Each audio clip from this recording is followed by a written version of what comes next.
আসসালামাইকুম, আমি Yusuf tour and ট্রাভেলসের ম্যানেজার রোহান বলছি। আমাদের অফিস সাধারণ বীমা সনদ সপ্তম তলা 24/25 দিলখুশা CA মতিঝিল, ঢাকা। আমাদের লিফটের 7 তলা আমাদের এই অফিস। আমরা এই অফিসের ভিতরে প্রবেশ করছি। আজকে আমাদের মালয়েশিয়া নিয়ে কিছুদিন আগে একটা মিটিং হয়েছিল। সো এখন আমরা এই বিষয়টা নিয়ে স্যারের সাথে কথা বলবো। আসসালামু আলাইকুম স্যার। ওয়ালাইকুম আসসালাম। স্যার, আমাদের যে রিসেন্টলি যে মালয়েশিয়া নিয়ে যে একটি আপডেট আসলো, দর্শকদের সাথে একটু আমরা এই ব্যাপার নিয়ে আলোচনা করতে যাচ্ছি। মালয়েশিয়ার বিষয়? জি স্যার। আচ্ছা, আসসালামু আলাইকুম। আমি ইউসুফ ট্যুর ট্রাভেলসের সিও বলছি। তো মালয়েশিয়ার এখনো ওপেন হয় নাই। আগস্টের শেষের দিকে সরকারিভাবে আমরা একটা যে তথ্য পেয়েছি, আগস্টের শেষে মালয়েশিয়ার কার্যক্রম শুরু হবে। আমাদের আসলে মালয়েশিয়ার বিষয়ে সাধারণ যে যাত্রী তাদের উদ্দেশ্যে কিছু বলতে যাচ্ছি। আপনারা বিএমইটি রেজিস্ট্রেশনটা করে ফেলতে পারেন।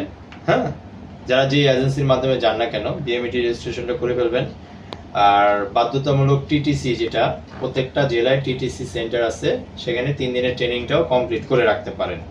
এর মধ্যে আবার পাসপোর্টের মেয়াদ 2 বছর থাকতে হবে। প্রয়োজনীয় কাগজের মধ্যে এনআইডি কার্ড, ছবি, পাসপোর্ট এগুলো রেডি রাখতে হবে।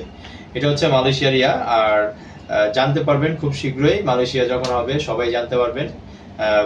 সবাই পরিচিত যাদের এজেন্সি আছে যোগাযোগ করতে পারেন। আর আমার যে কাজগুলো আছে সেগুলো হচ্ছে প্রায় 300 কাজ আমার কোটা, এগুলো চালু আছে।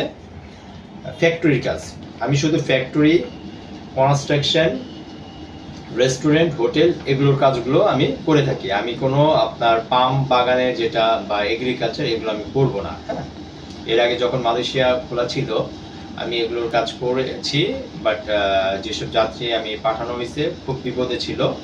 তো যাদেরকে আমি ফ্যাক্টরির কাজে পাঠিয়েছি এবং রেস্টুরেন্ট, হোটেলের কাজে পাঠিয়েছি, খুবই ভালো আছে যখন মালয়েশিয়া খোলা ছিল। আর এখন নতুন করে আমি ফ্যাক্টরি কাজগুলো প্রায় 300 কাজের মতো পেয়েছি। যদি কেউ আসতে চান মালয়েশিয়ার ব্যাপারে, সরাসরি ইউসুফ ট্যুর ট্রাভেলস, মতিঝিল, সাধারণ বীমা কর্পোরেশন, 2425 আমার নাম্বারে যোগাযোগ করবেন।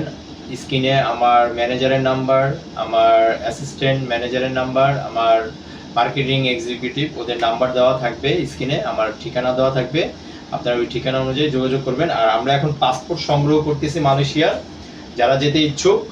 হ্যাঁ, বা কোটা সীমিত, আমাদের যে কোটা এগুলো ফিল আপ করার জন্য পাসপোর্ট সংগ্রহ করা হচ্ছে। এগুলো সব মালয়েশিয়ার পাসপোর্ট, আর এগুলো অবশ্য মঙ্গোলিয়ার পাসপোর্ট। হ্যাঁ, আমি মঙ্গোলিয়ার আপডেটটা দিচ্ছি। তো মালয়েশিয়া যারা যেতে চান এখন এই পাসপোর্ট জমা দিতে পারেন আমাকে। আর এখন স্যার, আমাদের মঙ্গোলিয়ার ব্যাপারে কিছু আপডেট দেন স্যার। এখন মঙ্গোলিয়ার বিষয়টা হচ্ছে, আমার কাছে এই যে কটা ফ্যাক্টরির, হোটেলের, এগুলোর মঙ্গোলিয়ার হয়ে গেছে, এগুলোর ভিসা হয়ে গেছে। এই যে ভিসার কপি এখানে আছে, মঙ্গোলিয়ার ভিসার কপিগুলো এখানে আছে। ঠিক আছে, এগুলোর ভিসা কমপ্লিট। তো মঙ্গোলিয়া, আপনাদেরকে মঙ্গোলিয়ার বিষয়টা আমি এতটুকু বলবো যে আমাদের কনস্ট্রাকশনের 50টা কাজ আমরা পেয়েছি সরাসরি ডেলিগেটের মাধ্যমে। এটা সামনের সপ্তাহে 8 থেকে 13 তারিখের মধ্যে আমাদের অফিসে ইন্টারভিউ হবে মঙ্গোলিয়ার। Helper, labour, plumber, pipe fitter, এরপর মেশন। হ্যাঁ, যারা কাজ জানে তাদের ভিডিও দিতে হবে, আর যারা কাজ জানে না তাদের হেল্পার, তাদের ভিডিও দেওয়া লাগবে না, সরাসরি আমার অফিসে আসতে হবে, আমার অফিসে ইন্টারভিউ হবে। আর হোটেলের কাজ কতগুলো পেয়েছি, আপনার কিচেন হেল্পার, শেফ, ডিশওয়াশ, তারপর ফ্যাক্টরির কাজ আছে কিছু। তো যারা যেতে চান মঙ্গোলিয়াতে, মঙ্গোলিয়ার বেতন সাধারণত $550 থেকে $500 এরকম আসবে, থাকা খাওয়া ফ্রি।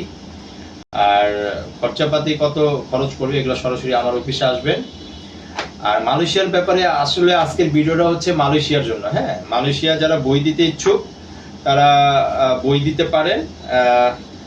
জমা রাখতেছি আমি ফ্যাক্টরির জন্য, অনলি ফ্যাক্টরি। হ্যাঁ, যে কোনো ম্যানুফ্যাকচারিং ফ্যাক্টরি, যে কোনো ফ্যাক্টরির কাজে পড়বে। ঠিক আছে, ওকে, আসসালামু আলাইকুম।